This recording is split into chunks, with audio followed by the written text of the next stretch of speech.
Welcome to the Explainer. Okay, I want you to mentally strap in and fire up the time machine right now because we are going on an absolutely epic, mind-blowing evolutionary safari into the very depths of our own prehistory.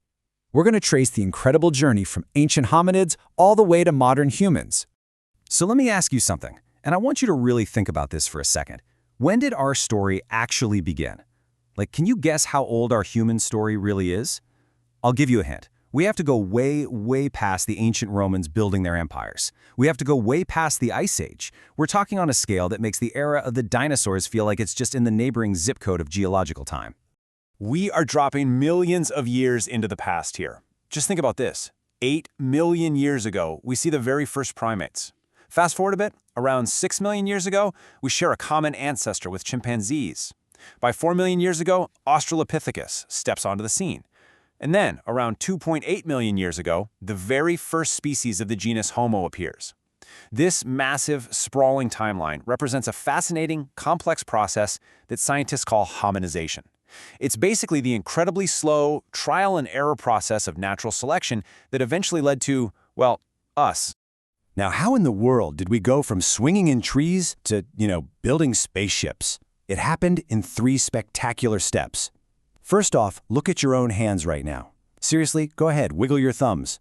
That opposable thumb is a total marvel of biological engineering.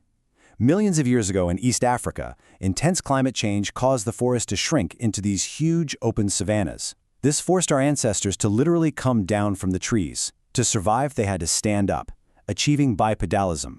Standing up freed their hands, which let those thumbs start manipulating objects.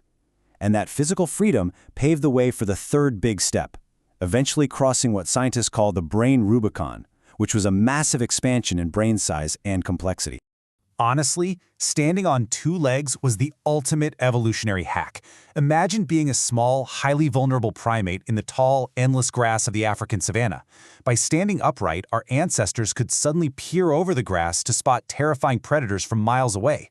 But even more importantly, they didn't need their arms to walk anymore. Their hands were completely free for something entirely revolutionary, interacting with the world around them, carrying food, and eventually making tools.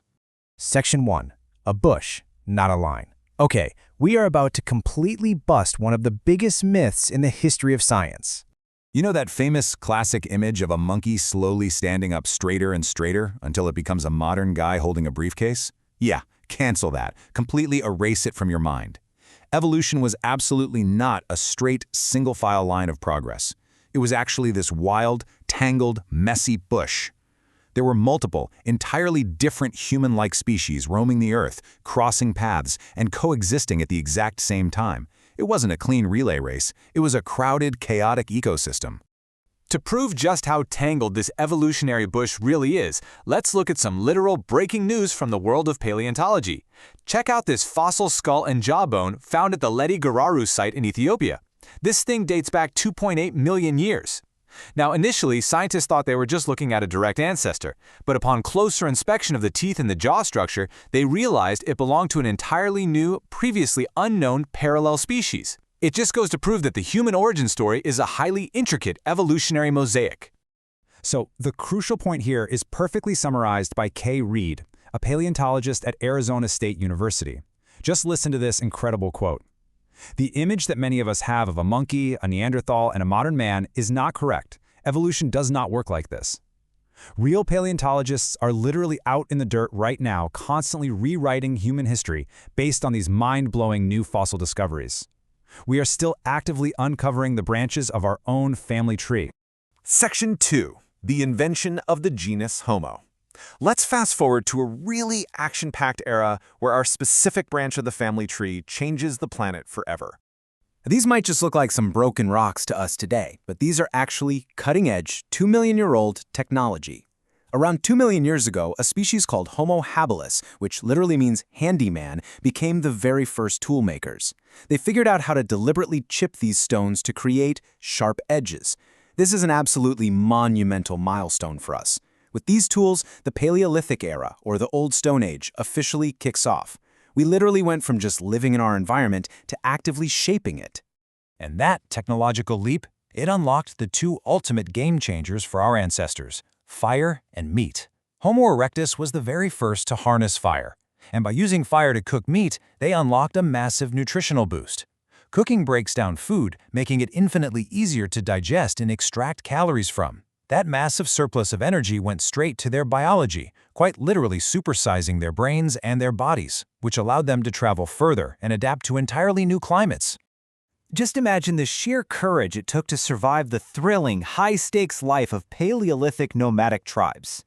Early humans had to brave freezing elements, coordinate with one another, and physically hunt down giant, terrifying beasts like the woolly mammoth, all while gathering berries and roots just to make it through the week. It was a life of constant movement, incredible danger, and vital, life-or-death teamwork. Section 3. The Superpower of Sapiens. Fast forward to around 300,000 years ago, and a brand new player steps onto the scene with a serious secret weapon.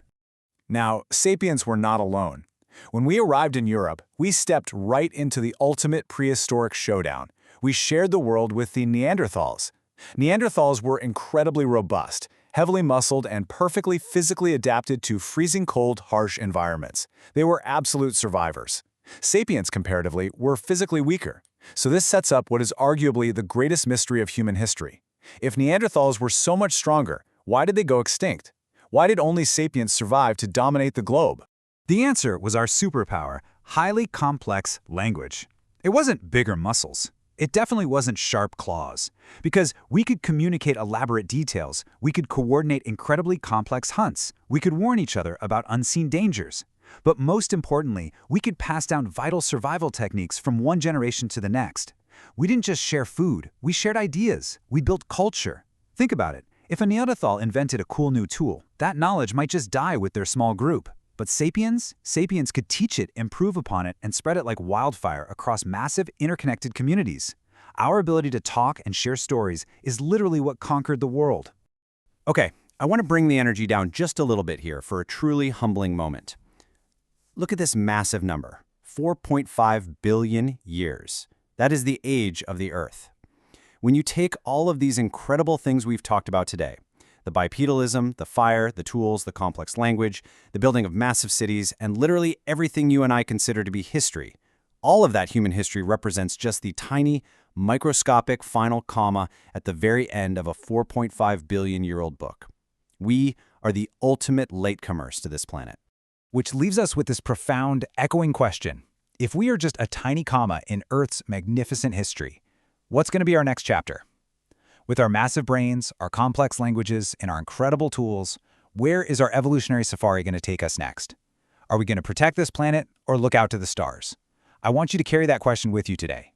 Thank you so much for joining me on this incredible journey through our own prehistory. Keep learning, keep questioning, and I'll catch you on the next explainer.